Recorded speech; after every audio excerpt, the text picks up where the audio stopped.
Hello students, আশা করি তোমরা সবাই খুব ভালো আছো। আমি পার্থপ্রতিম সরকার এবং তোমরা এখন রয়েছো কনফিডেন্ট ইংলিশ উইথ পার্থ স্যারের টিউটোরিয়ালে। আজকের এই tutorial West Bengal board of secondary এডুকেশনের ক্লাস 9-এর ছাত্রছাত্রীদের জন্য, যেখানে আমি পড়াবো তোমাদের যেটি lesson 2 all about a dog by AG Gardiner, তার পার্ট 2 অংশ। অল অ্যাবাউট এ ডগের পার্ট 1 অংশে আমরা দেখেছি যে একটি তীব্র শীতের রাতে একটি মোটামুটি ফাঁকা বাসেতে দুই ভদ্র মহিলা এবং একজন পুরুষ তারা ওঠে এবং তাদের সঙ্গে একটা পিকেনিজ ডগ ছিল, একটা পিকেনিজ কুকুর ছিল। সেই যুগেতে ইংল্যান্ডে বাসেতে করে কোনো গৃহপালিত পশুকে বহন করা যেত না, মানে ওই বিড়াল বা কুকুরের মতো কোনো গৃহপালিত পশু তাদেরকে বাসে নিয়ে যাওয়া যেত না, একটা আইন ছিল। কিন্তু আইনের বাদ দিয়েও মানুষের সুবিধার জন্য অনেক কিছুই করা যায়। মানে আইন একটা থাকে, সেই আইনকে অবশ্যই পালন করা দরকার, কিন্তু আইনকে যদি খুব তীব্রভাবে পালন করা হয় বা খুব কড়াভাবে পালন করা হয় সেক্ষেত্রে মানুষের একটু হয়তো অসুবিধাই হয়। যাই হোক, আমরা দেখছি যে এই দুটি ভদ্রমহিলা এবং একজন ভদ্রলোক তারা কুকুরটা নিয়ে উঠেছিল। সেই কুকুরটাকে দেখে বাসের কন্ডাক্টর বাসটাকে থামিয়ে দেয়, কারণ কন্ডাক্টরের কথা অনুযায়ী এই বাসের মধ্যে সে কোনো কুকুর বা অন্য কোনো গৃহপালিত পশুকে বহন করবে না। কিন্তু সেই প্রচণ্ড ঠান্ডার রাতে যে মেয়েটি কুকুরটিকে নিয়ে উঠেছিল সেই মেয়েটি তার কুকুরকে বাসের যেটি দোতলা বাসের উপরের অংশে, যেখানে শেড নাই, সেখানে তাকে ছাড়তে তার আপত্তি ছিল। এবং আমরা দেখছি এই নিয়ে একটা তর্ক বিতর্ক জন্ম হচ্ছে এবং বাসের যে কন্ডাক্টর সে বাসটাকে থামিয়ে নিচের রাস্তায় নেমে যাচ্ছে। যাত্রীরা কন্ডাক্টরকে একটু সহানুভূতির সঙ্গে বিষয়টাকে বিবেচনা করতে বললেও কন্ডাক্টর আজকে একদমই তাতে রাজি নয়। এমত অবস্থায় যেটা একদম শেষ বাস, সেই বাসটিও বেরিয়ে যাচ্ছে এবং আমরা দেখছি প্যাসেঞ্জাররা কন্ডাক্টরকে বাসের ভাড়া ফেরত দেওয়ার কথা বলছে, কন্ডাক্টর তাতেও রাজি না। বেশ কিছু প্যাসেঞ্জার আমরা দেখছি ধীরে ধীরে বাস থেকে নেমে যাচ্ছে। এতটা পর্যন্ত আমরা পার্ট 1 অংশে পড়েছি এবং আজকে আমরা দেখব যে এই আইনকে কড়াভাবে পালন করার পরে কন্ডাক্টরের মনেই বা কি আবেগের জন্ম হচ্ছে, বা সামগ্রিকভাবে সমাজ জীবনে এই নিয়মগুলোকে খুব কড়াভাবে পালন করার প্রভাব কি, সেটা লেখক খুব সুন্দরভাবে বর্ণনা করছেন। চলো পার্ট 2 অংশটাকে পড়ি। Still the little dog blinked at the lights and the conductor walked to and fro like a captain in the hour of victory. যাই হোক, আমরা দেখছি আবার ফুটপাতে নেমে গেছে এবং গোটা ফুটপাত জুড়ে সে একবার সামনের দিকে যাচ্ছে, একবার পেছন দিকে আসছে, মানে টু অ্যান্ড ফ্রো, মানে হচ্ছে আগু পিছু করা। এবং তার হাঁটা চলার মধ্যে তাকে দেখে মনে হচ্ছে সে যেন কোনো যুদ্ধ জয়ের গন্ধ পেয়ে যাওয়া একজন দলপতি। যুদ্ধ জয়ের গন্ধ পেয়ে যাওয়া দলপতি মানে ধরো কোনো খেলা হচ্ছে, সেই খেলাতে দুটো দলেরই ক্যাপ্টেন থাকে। তা কোনো একটা ক্যাপ্টেন যদি বুঝতে পারে যে তার দল জয়ের খুব কাছাকাছি চলে এসছে, মানে জয় তার নিশ্চিত, সে তখন কি করে, উত্তেজনায় সে সামনে পেছনে হাঁটাহাঁটি করে। এই কন্ডাক্টরটা বুঝতে পেরেছে যে আজকের যুদ্ধে তার জয় নিশ্চিত, যেহেতু আইন তার পক্ষে আছে, যেহেতু মোটামুটি সমস্ত প্যাসেঞ্জাররাই বাস থেকে ধীরে ধীরে নেমে গেছে, কাজেই এই মেয়েটি তার কথা শুনতে বাধ্য হবে। আর যেহেতু এটি শেষ বাস, তাকেও তার ডেস্টিনেশনে পৌঁছতে হবে, কাজেই যুদ্ধ তার জয় নিশ্চিত। কাজে আমরা দেখছি কন্ডাক্টর খুব উত্তেজিতভাবে সেই ফুটপাতেতে হাঁটাচলা করছে। আর যে কুকুরটিকে নিয়ে এই ঘটনা, সেই পিকেনিজ ডগটা এখনও সে জানে না যে কেন এত ঝামেলা হচ্ছে। সে আমরা দেখছি অবাক বিস্ময়ে বাসের দিকে, রাস্তার দিকে, সব দিকে সে তার ছোট ছোট চোখগুলোকে নিয়ে তাকিয়ে রয়েছে। A woman's passengers voice rose above the girl threatening the bus conductor. ঝড়ের শব্দকেও ছাপিয়ে যাওয়া এক তীব্র গলায় এক ভদ্রমহিলাকে আমরা দেখছি এই বাসের কন্ডাক্টরের সঙ্গে ঝগড়া করছে। গাল কথাটার অর্থ হলো স্টর্ম বা ঝড়। তা এই ঝড়ে একটা ভয়ানক আওয়াজ হয়, সেই ঝড়ের আওয়াজকেও ছাপিয়ে যাচ্ছে এক ভদ্রমহিলার গলা। আমরা দেখছি সে সেই গলা নিয়ে এই বাসের কন্ডাক্টরের সঙ্গে ঝগড়া করছে। ঠিক আছে, কেন বাসটা এখনও দাঁড়িয়ে আছে, কেন সে তার নির্দিষ্ট জায়গায় গিয়ে পৌঁছচ্ছে না, এই মেয়েটি বা এই ভদ্রমহিলা সেই বিষয় নিয়ে বাসের কন্ডাক্টরের সঙ্গে ঝগড়া করছে এবং এমন উত্তেজিতভাবে সে ঝগড়া করছে তার গলা যেন সমস্ত আশেপাশের সমস্ত আওয়াজকে ছাপিয়ে সেই গলাটা শোনা যাচ্ছে। But he was cold as the night and hard as the pavement. কিন্তু এই বাসের কন্ডাক্টরকে যে যা কিছুই বলছে, বাসের কন্ডাক্টরে তাতে কিছু যায় আসছে না। ইনফ্যাক্ট বাসের কন্ডাক্টরকে দেখে মনে হচ্ছে সে যেন এই রাতের মতো ঠান্ডা আর এই ফুটপাতের মতো নিরেট বা শক্ত। কন্ডাক্টরকে দেখে লেখক খুব সুন্দর একটা উপমা ব্যবহার করছেন। কন্ডাক্টর এই লোকেজন উত্তেজিতভাবে অনেক কথা বলছে, কিন্তু তাতে তার কিছু ভ্রুক্ষেপই নাই। তার কারণ লেখকের মনে হচ্ছে সে যেন রাতের মতোই ঠান্ডা, মানে রাতেতে এইটা যে দেখছি একটা শীতের রাত, সেই শীতের রাতে প্রচণ্ড ঠান্ডা, এবং ঠান্ডা রাতে তুমি যত চেষ্টাই করো সেই ঠান্ডা কিছুতেই কাটে না। কন্ডাক্টরের মন ভেজাবার হাজার চেষ্টাতেও কন্ডাক্টরের মন ভিজছে না, সে রাতের মতোই ঠান্ডা এবং হার্ড অ্যাজ দ্য পেভমেন্ট। এই ফুটপাথটা যে শক্ত পাথর বা ইট দিয়ে তৈরি, সেই ফুটপাথের মতো এই কন্ডাক্টরের মনটাও আমরা দেখছি খুব শক্ত, কিছুতেই তার মন নরম হচ্ছে না। She expressed her anger to the 3 policemen who stood up the street watching the drama. এই মেয়েটি আমরা এরপর দেখছি সেই 3টে পুলিশের কাছে গিয়ে তার অভিযোগ জানাচ্ছে। তাতেও কোনো লাভ কিছু নেই, সে জানাচ্ছে, এরাও শুনছে। যাই হোক, then she came back, called her companion and vanish. তারপরে আমরা দেখছি এই পুলিশদের কাছেও কোনো রকম সুরাহা না হওয়ায় এই ভদ্রমহিলা বাসের কাছে আসছে এবং বাসের ভেতর থেকে তার যে সঙ্গী আছে তাকে ডেকে নিচ্ছে, এবং সেও বাস ছেড়ে আমরা দেখছি অন্ধকারের মধ্যে অদৃশ্য হয়ে যাচ্ছে, মানে সেও হেঁটে হেঁটেই তার নিজের জায়গাতে চলে যাচ্ছে। দ্য বাস ওয়াজ এমপ্টিং। ধীরে ধীরে বাসটা আমরা দেখছি পুরো খালি হয়ে যাচ্ছে, বাসটা পুরো খালি হয়ে যাচ্ছে, সমস্ত লোকই ধীরে ধীরে নেমে নিজের নিজের জায়গায় চলে যাচ্ছে। I shall go to the top, said the young lady with the dog at last. আমি আবার আমার কুকুরকে নিয়ে বাসের উপরে চলে যাব, এই মেয়েটি বলল। কারণ মেয়েটা বুঝতে পারছে যে এত লোকই যখন কন্ডাক্টরকে রাজি করাতে পারেনি, কাজে আলটিমেটলি তাকে বাসের উপরে যেতেই হবে। You will have pneumonia, the man said. কিন্তু সে এই কথাটা বলার সঙ্গে সঙ্গে তার সঙ্গে যে পুরুষ সঙ্গী রয়েছে সে বলছে তোমার আবার নিউমোনিয়া হয়ে যাবে। কিন্তু নিউমোনিয়া হোক না হোক, মানে যেহেতু নিয়ম যে বাসের ভিতরে গৃহপালিত পশুকে নিয়ে যাওয়া যাবে না, কন্ডাক্টর সেই নিয়মটাকে আঁকড়ে ধরে বসে আছে, এবং আমরা দেখছি মেয়েটা আবার বাসের উপরে মানে দোতলাতে উঠে যাচ্ছে। When she had disappeared up the stairs, the conductor came back and pulled the bell. যখন সে বাসের ছাদেতে উঠে গেল তখন আমরা দেখছি কন্ডাক্টর আবার বাসে উঠলো এবং বেল বাজালো, মানে বাসকে ছাড়ার জন্য সে অনুমতি দিল। দ্য বাস ওয়েন্ট অন, ধীরে ধীরে বাস এগিয়ে যাচ্ছে। He stood triumphant while his conduct was criticized in his face by the passengers. আমরা দেখছি সে বিজয়ীর মতো দরজার সামনে গিয়ে দাঁড়ালো, কিন্তু অন্যান্য যাত্রীরা যারা এই বাসে রয়েছে তারা তার মুখের উপরেই তার সমালোচনা করতে শুরু করলো যে তুমি খুব অন্যায় কাজ করেছো। যাই হোক, then the bus develop engine travel and the conductor went to the help of the driver.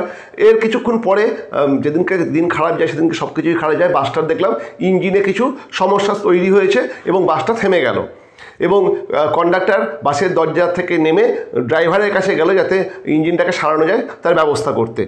It was the long job, অনেকটা সময় কেটে গেল। Meanwhile the lady with the dog stole down the stares and রি enter the bus. ইতিমধ্যেই আমরা দেখছি যেহেতু বাসটা থেমে আছে, সেই মেয়েটি যে কুকুরটিকে নিয়ে যে দোতলা বাসের ছাদেতে গিয়ে উঠেছিল সে আবার ছাদ থেকে নেমে বাসের ভেতরে প্রবেশ করে গেছে, কারণ এই ঠান্ডার মধ্যে সে দাঁড়িয়ে থাকবেই বা কেন, সে বাসের ভেতরে প্রবেশ করে গেছে।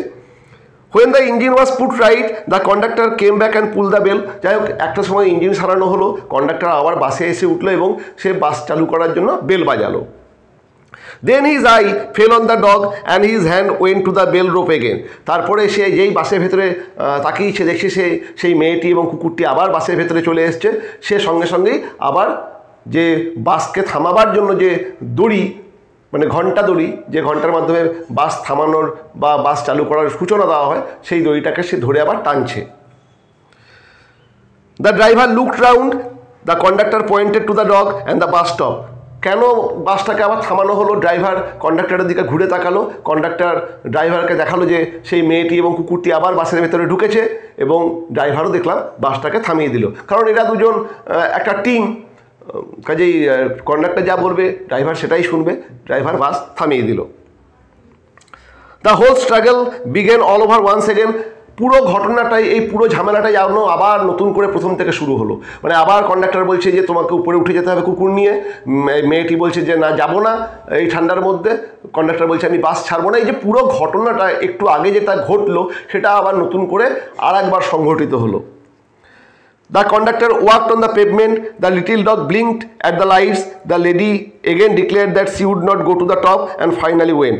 কন্ডাক্টর বাস থেকে নেমে গেল, ফুটপাতে হাঁটাহাঁটি করতে শুরু করলো। এই যে ছোট কুকুরটা যে কিছুই জানে না, সে দেখছি পিট করে চতুর্দিকে তাকাচ্ছে। এই মেয়েটি প্রথমে বলল যে না আমি কুকুরকে নিয়ে বাসের ছাদে উঠবো না, এবং শেষ পর্যন্ত সে আবার বাধ্য হলো তার কুকুরকে নিয়ে ওই খোলা বাসের ছাদেতে উঠতে। The bus soon MT and I saw the last passenger left behind.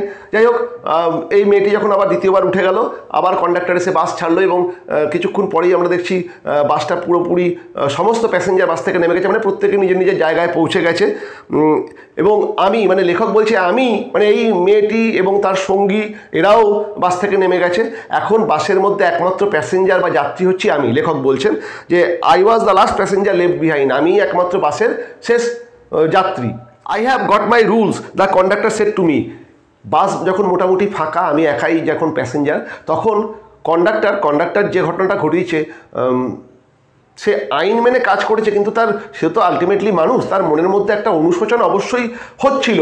তাই আমরা দেখলাম সে লেখকের কাছে এসে বলছে যেন লেখককে কেন সেই ঘটনাটা ঘটিয়েছে তার একটা কৈফিয়ত দেওয়ার জন্য। লেখক কৈফিয়ত চায়নি, কিন্তু সেই লোকটি, সেই কন্ডাক্টর নিজেই একটা অপরাধ বোধে ভুগছে যে এই প্রচণ্ড ঠান্ডার মধ্যে মেয়েটিকে এবং এই কুকুরটিকে সে ছাদে দাঁড় করিয়ে রেখেছিল। যাই হোক, সে কেন এই ঘটনাটা ঘটিয়েছে লেখকের কাছে তার কারণ ব্যাখ্যা করতে সে এসছে এবং সে বলছে, জানেন, আমি আইন মেনেই কাজ করেছি। I have got my rules, আইন আমার পক্ষে, said the conductor. He was won his victory but fell that he would like to justify himself to somebody. সে জয় পেয়েছে, কিন্তু এখন তার মনে হচ্ছে যে কারোর কাছে কেন সেই ঘটনাটা করেছে তার একটা কৈফিয়ত তার দেওয়া উচিত। লেখক খুব সুন্দরভাবে মানুষের চরিত্রকে এখানে বর্ণনা করছেন যে এই কন্ডাক্টরটা জয় পেয়েছে, সে মেয়েটাকে এবং তার কুকুরটাকে শাস্তি দিয়েছে, এই প্রচণ্ড ঠান্ডায় তাদেরকে ওই বাসের খোলা ছাদেতে দাঁড় করিয়ে রেখেছে। কিন্তু সবাই যখন নেমে গেছে তখন সে তার নিজের অন্তরাত্মার কাছে যেন একটা কৈফিয়ত দিচ্ছে, সেই অন্তরাত্মাটাকে সে লেখকের কাছে এসে কেন সেই ঘটনাটা ঘটিয়েছে তার একটা জাস্টিফিকেশান দিচ্ছে, তার একটা কৈফিয়ত দিচ্ছে এবং সে লেখককে বলছে আইন আমার পক্ষে। সেই জয় পেয়েছে, লেখক খুব সুন্দরভাবে বলছেন, সে জয় পেয়েছে, কিন্তু তার মনে হচ্ছে যে কাউকে তার একটা কৈফিয়ত দেওয়ার আছে এবং সে সেই কৈফিয়তটা আমার কাছে। এখানে আমি বলতে শুধুমাত্র লেখক নয়, যেন সমস্ত পাঠকদের কাছেই সেই লোকটি তার এই ঘটনাটা ঘটানোর কারণ ব্যাখ্যা করছে। Rules I said R necessary things. যাই হোক, আমি বললাম, মানে লেখক বললেন যে রুলস আর নেসেসারি থিংস, নিয়ম খুব দরকারি, নিয়ম বা ল বা আইন অত্যন্ত দরকারি। Some are hard and fast rules like the rule of the road which cannot be broken without danger to life and limb. কিছু নিয়মকে খুব শক্তভাবে মেনে চলতে হয়, খুব কড়াভাবে মেনে চলতে হয়। যেমন রুল অফ দ্য রোড, রাস্তাঘাটে পথ চলার যে নিয়ম, সেটাকে আমাদেরকে অবশ্যই খুব শক্ত হাতে মেনে চলতে হবে। যদি আমরা তা না মানি তাহলেই জীবনহানি ঘটবে বা অঙ্গহানি ঘটবে। রাস্তাঘাটে চলাফেরার একটা নির্দিষ্ট আইন আছে, একটা নিয়ম আছে, সেই নিয়মটা যদি আমরা না মানি, আমরা যদি নিজের ইচ্ছা মতো রাস্তাঘাটে চলাফেরা করি, অবশ্যই অ্যাক্সিডেন্ট হবে, মানুষের জীবন হানি হবে এবং অঙ্গহানি হবে। কাজেই এই ধরনের নিয়মকে অবশ্যই আমাদের খুব শক্তভাবে মেনে চলাটা দরকার। But some are only rules for your guidance like that rule about the dogs. কিন্তু কিছু কিছু নিয়ম আছে সেগুলোকে একটা দিক নির্দেশ করে, সেগুলোকে একদম যে খুব শক্তভাবে মানতে হয় এমন না। যেমন এই যে গৃহপালিত পশু নিয়ে যে নিয়মটা রয়েছে, এটা একটা অবশ্যই নিয়ম, এটা যতটা পারা যায় মেনে চলাটা ভালো, কিন্তু এই ধরনের নিয়মগুলোকে যদি মানুষের স্বার্থে একটু নরমভাবেও রাখা যায় বা মাঝে মাঝে সেই নিয়মটাকে একটুখানি ভাঙাও হয়, তাতে খুব একটা অসুবিধা হয় না। কিছু কিছু নিয়ম আছে যেগুলোকে একটা দিক নির্দেশিকা, যে এরকমভাবে সেইগুলোকে মানলে মানুষের উপকার হবে, কিন্তু সেগুলো যে একদম মানতেই হবে রুল অফ দ্য রোডসের মতো, তেমন নয়। আমি এটা বললাম। You can use your common sense here. আপনি আপনার যেটা উপস্থিত বুদ্ধি, সেটাকে এই ধরনের নিয়মের ক্ষেত্রে ব্যবহার করতেই পারেন।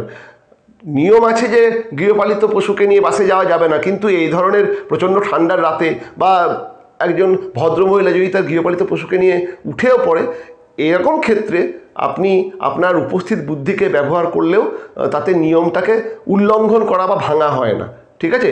সে তখন নিয়মটা একটুখানি নরমভাবে পেশ করা হয়। আপনি তাকে দুবার বললেন, কিন্তু এই যে তাকে নামিয়ে দেওয়া বা বাসের ছাদে চলে যেতে বাধ্য করা, এত কড়া না হলেও হয়তো চলতো। They are meant to be observe in the spirit, not in the letter for the comfort of the passengers. কিছু কিছু নিয়ম আছে যেগুলোকে আমরা অবশ্যই কড়াভাবে মেনে চলবো, অক্ষরে অক্ষরে মেনে চলবো, কিন্তু কিছু কিছু নিয়ম সেগুলোকে আত্মিকভাবে মেনে চললেই হয়, সেগুলোকে অক্ষরে অক্ষরে মানতে নেই। আত্মিকভাবে মেনে চলা মানে কি? মানে নিয়ম আছে, সেই নিয়মটাকে যতটা সম্ভব আমরা পালন করব, কিন্তু যদি মানুষের সুবিধার্থে সেই নিয়মকে একটু রদবদল করতে হয় সেটা করা যায়। কিন্তু কিছু নিয়ম আছে যেগুলোকে অক্ষরে অক্ষরে পালন করতে হয়, সেখানে কোনো রকম রদবদল করা যায় না। লেখক সেটাকেই বললেন যে কিছু নিয়ম আছে সেগুলোকে অবশ্যই অক্ষরে অক্ষরে পালন করতে হয়, কিন্তু কিছু নিয়মকে যে নিয়মের যে আত্মিক আনন্দ বা নিয়মটা যে আত্মিকভাবে রয়েছে সেভাবে পালন করলেই চলে, অক্ষরে অক্ষরে পালন করার কোনো দরকার নেই। You have kept the rule but broken it spirit. আপনি নিয়মটাকে একদম অক্ষরে অক্ষরে পালন করেছেন, কিন্তু নিয়মটার যে উদ্দেশ্যে প্রণয়ন করা হয়েছে সেই উদ্দেশ্য থেকে আপনি সরে গেছেন। প্রত্যেকটা নিয়ম বা লয়ের উদ্দেশ্য হচ্ছে মানুষের সুবিধা করা। আইন তৈরি হয় মানুষের সুবিধার জন্য, কিন্তু আপনি এই আইনটাকে যেভাবে বলবৎ করলেন বা যেভাবে আপনি এই আইনটাকে পরিচালনা করলেন, এতে আপনি আইনটাকে অক্ষরে অক্ষরে পালন করেছেন, কিন্তু আইনের যেটা আসল উদ্দেশ্য, যেটা বেসিক রিজন একটা আইনকে প্রণয়ন করা, সেটা হচ্ছে মানুষের উপকারে লাগা। আপনার এই কড়া নিয়মের জাঁতাকলে মানুষের উপকারটা হলো না। You should mind your rules with a little goodwill and good temper. আপনি আপনার নিয়মকে অবশ্যই পালন করবেন, কিন্তু তার মধ্যে একটা আত্মিক ভাব থাকা দরকার। নিয়ম আপনাকে অবশ্যই পালন করতে হবে, নিয়ম সবাইকেই মেনে চলতে হবে, আপনাকে অবশ্যই মেনে চলতে হবে, কিন্তু সেই নিয়মটাকে যদি একটু আনন্দের সঙ্গে ব্যবহার করেন, যদি একটু আত্মিকভাবে ব্যবহার করেন, যদি সামগ্রিক ভালোর জন্য সেই নিয়মকে একটু হেরফের বা রদবদল ঘটিয়ে ব্যবহার করেন, তাতে জনগণের সুবিধাই হবে। আপনার সেটাই করা দরকার। আমি বললাম, he took it very well and when I got off the bus he said good night quite amiably. এই কন্ডাক্টর আমার কথাকে খুব ভালোভাবে নিল। মানে কন্ডাক্টরকে দেখে প্রথমে আমার মনে হয়েছিল এই লোকটি মোটেই সব জিনিসকে খুব সহজভাবে নেয় না, এবং আমরা দেখেওছি যে গল্পের মধ্যে যে সে সব জিনিস মেনে নেয়নি। তা আমি মানে লেখক বলছেন, আমি ভেবেছিলাম যে আমার এই কথা শুনে সে হয়তো রেগে যাবে বা বিরক্তি প্রকাশ করবে, কিন্তু খুব অদ্ভুত ব্যাপার, মানে সেও একটা আত্মগ্লানিতে ভুগছে। এই যে নিয়মটাকে কঠোরভাবে পালন করা হয়েছে, এতে যে তার একটা সমাজের প্রতি একটা সে অন্যায় করেছে, সে যেন এটা ফিল করেছে, তাই সেও আত্মগ্লানিতে ভুগছে। কাজেই আমি যখন এই কথাগুলো বললাম, সে কিন্তু আমার উপরে রেগে গেল না বা বিরক্তি প্রকাশ করলো না। হি টুক ইট ভেরি ওয়েল, খুব ভালোভাবেই আমার কথাগুলোকে সে গ্রহণ করলো। মানে সেও বুঝতে পেরেছে যে তার একটা ভুল কোথাও হয়েছে। And when I got off the bus he said good night. এবং যখন আমি বাস থেকে নেমে যাচ্ছি, মানে যখন আমি শেষ প্যাসেঞ্জার হিসেবে বাস থেকে নেমে যাচ্ছি, এই কন্ডাক্টর আমাকে এসে বলল শুভরাত্রি। মানে আমার কথাটা তার বেশ পছন্দ হয়েছে। আমি যেটা বলেছিলাম, আমি ভেবেছিলাম যে সে বোধহয় রাগ করবে, কিন্তু সে রাগ করেনি, তারও একটা অনুশোচনা হয়েছে, এবং সে আমাকে যখন আমি নেমে যাচ্ছি আমাকে বলল সে শুভরাত্রি কোয়াইট এইমিবেলি, খুব অমায়িকভাবে বলল। মানে সে আমার কথাটাকে খুব ভালোভাবে গ্রহণ করেছে, এবং আমার সঙ্গে যখন আমি নেমে যাচ্ছি খুব অমায়িকভাবে, খুব ভালোভাবে আমাকে সে বলল শুভরাত্রি। এই বলে আমাদের অল অ্যাবাউট এ ডগ এই গল্পটা শেষ হচ্ছে। তাহলে আমরা দেখলাম নিয়ম থাকে, ইনফ্যাক্ট নিয়মের জন্ম মানুষের সুবিধার জন্য, কিন্তু কেউ যদি নিয়মকে একদম আক্ষরিক অর্থে পালন করে, সেক্ষেত্রে অনেক সময়ই মানে কিছু কিছু নিয়ম আছে অবশ্যই আক্ষরিক অর্থেই পালন করতে হবে, যেমন রুল অফ দ্য রোড, রাস্তাঘাটে চলাফেরার যে নিয়ম। কিন্তু কিছু কিছু নিয়ম আছে যেগুলোকে সামগ্রিক স্বার্থে, সমাজের স্বার্থে একটু নরমভাবেও পেশ করা যায় বা রক্ষা করা যায়। মানে মানুষের সুবিধার্থে কিছু কিছু নিয়মকে একটু অদল বদলও করা যায়। পুরো নিয়মটাকে চেঞ্জ করা যায় না, কিন্তু নিয়মটাকে একটু সহজভাবে মানুষের জন্য ব্যবহার করা যায়। এটাই লেখক A.G. গার্ডিনার আমাদেরকে বোঝালেন, এবং এই কন্ডাক্টরও সেটা বুঝলো। তার কারণ কন্ডাক্টর প্রথমে যে আনন্দ পাচ্ছিল, যে যেন একটা বিজয়ী দলের সেনাপতির মতো সে হাঁটাহাঁটি করছিল, সেই একই কন্ডাক্টরকে আমরা দেখছি গল্পের শেষে সে তার নিজের ভুলটাকে বুঝতে পেরেছে, এবং সে লেখকের কথাগুলোকে খুব সহজভাবে নিল, এবং আশা করা যায় যে ভবিষ্যতে সে এই নিয়মকে পালন করার সময় অনেক নরমভাবে মানুষের পাশে এসে দাঁড়াবে। তাহলে এটা হলো অল অ্যাবাউট এ ডগ এই পুরো গল্পটি। আমরা দুটো টিউটোরিয়ালে এই গল্পটা পড়লাম, এবং নেক্সট টিউটোরিয়ালে আমরা যাবতীয় এক্সারসাইজগুলো করে নেব। ওকে, দেখা হচ্ছে নেক্সট টিউটোরিয়ালে।